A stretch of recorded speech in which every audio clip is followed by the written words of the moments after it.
है साथी हो हामीले जापानमा तरकारी धेरै महँगो छ त्यही भएर हामीले चाहिँ रोपेको थियो अलिकति है सानो यो प्लास्टिकहरू घर बनाएर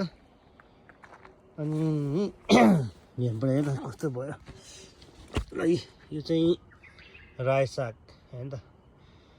रायो साग यस्तो भएको छ यो सोप यो चाहिँ धनियाँ है त यहाँनिर जापानमा खोज्दा पनि पाउँदैन धनियाँ है यसरी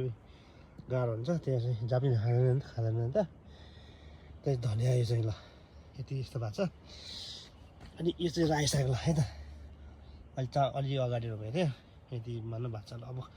बिस्तारै बिस्तारै अब 4-5 दिनपछि खाने हुन्छ रायो साग है यस्तै भएको छ यो चाहिँ धनियाँ ल धनियाँ त नि जापानमा पाउँदैन क्या यहाँ जापानीले खाँदैन नि त त्यही भएर चाहिँ हामी नेपालबाट ल्याएर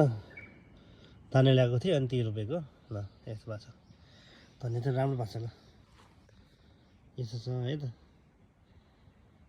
मल नपुगे जस्तो लाग्यो है त्यही भएर हल्का पहेँलो भाजो छ ल